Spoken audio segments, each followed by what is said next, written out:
In 3 of the verbal binyanim, the kal and the pl and pual, the yod, that is the first root letter, is word initial. It has no letters in front of it, meaning that it will show no change. The paradigms of the strong verb you know will be just as you know them. However, the first root letter will just happen to be a yod. In other words, you would be able to parse the word all the way back in chapter 3 or chapter 5. For example, consider the kal perfect of yashav, which glosses as to sit or to dwell, and how it exactly matches the kal perfect paradigm you know from chapter 3. That paradigm was katal, katala, katalta, katalt, katalti, katalu, kutaltim, kutaltin, katalnu. Now with yashav, notice how it is exactly the same paradigm. It's simply that the first root letter is a yod. Yashav, yashava, yashavta, yashavt, yashavti, yashavu, yashavtim, yashavtin, yashavnu.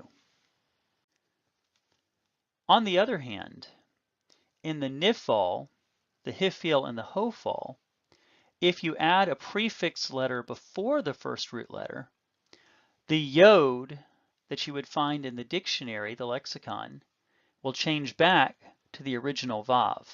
This vav will often then be marked as a mater.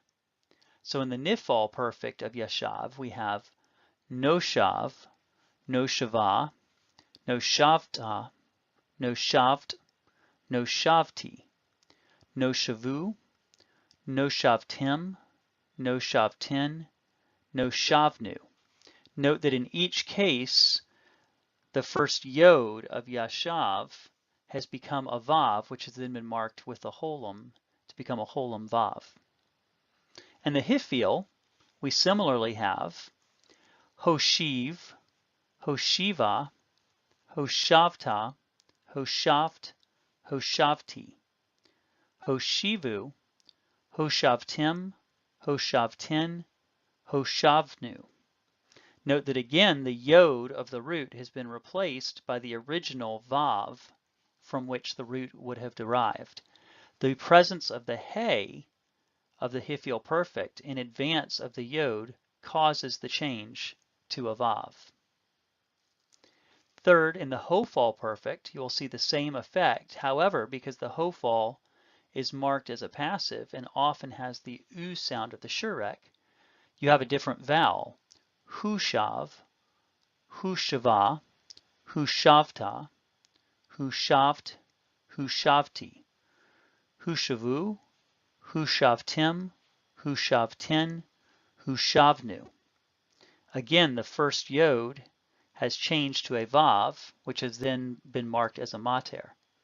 Note as well that in all 3, the second masculine plural and second feminine plural forms show no vowel reduction in the first syllable. This is because the mater is an unchangeably long vowel. Nifal, hifil, and hofal perfects of first yod verbs should give you no trouble in parsing, so long as you remember that when you see a vav in the lexicon, you probably are dealing with a form that is now marked as first yod. Consider these 3 examples. First, Jeremiah 6:8. Pen asimek shemama eretz lo noshava. So we begin pen, lest.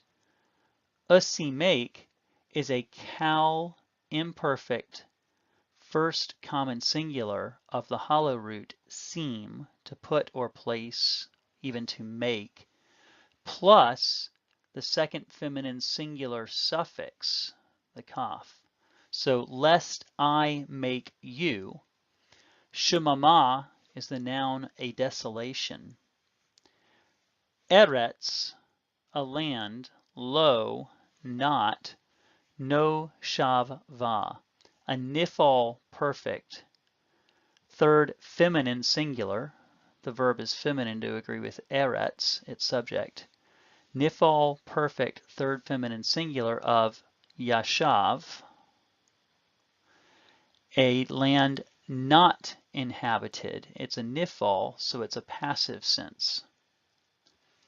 Second, Isaiah 5:8, V'hu shavtem levadkem b'kerev haaretz.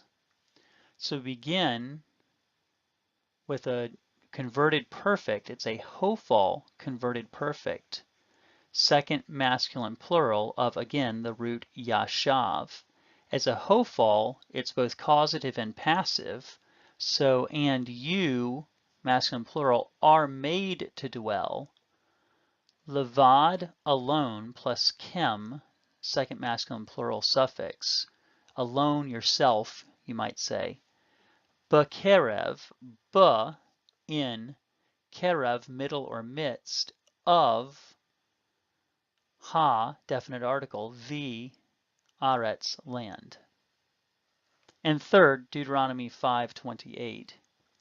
Vayomer Adonai Eli, Shamati et kol divrei ha'am hazeh, asher dibru elecha, heitivu kol asher diberu. So we begin with our old friend Vayomer, Cal narrative, third masculine singular of Omar, verb followed by subject. The Lord said, Eli, el, the preposition, plus the first common singular suffix, to me. And then the quotation of what the Lord said begins with shamati, so a Cal perfect first common singular of shama, I have heard, et marking the definite direct object. Then a construct phrase, kol, the sound of, divrei, the words of, masculine plural, and then the absolute noun ha'am. So hey, the definite article, note that it has a kametz vowel because the succeeding ayin cannot double, the people. So the sound of the words of the people, and then the people has the attributive hazeh, ha to match the definite article on am, and zeh, this people, the demonstrative. And then that people is further described, asher, the relative clause, which, so in this case, asher in fact relates to not the people, but the words, which dibaru, PL perfect, third common plural, which they spoke, eleka, el again, to, echa, to you. Then we have heitivu, hiphil perfect, third common plural of yatav. Note that yatav is one of the few first yod verbs that was probably originally first yod. So even though the hey of the hiphil has been prefixed, the yod has remained as a yod. Heitivu, it is good, or it is right. This is the verb, followed by the subject, kol asher, all which, diberu, PL perfect, third common plural, all which they spoke, total thing is the subject, verb is right.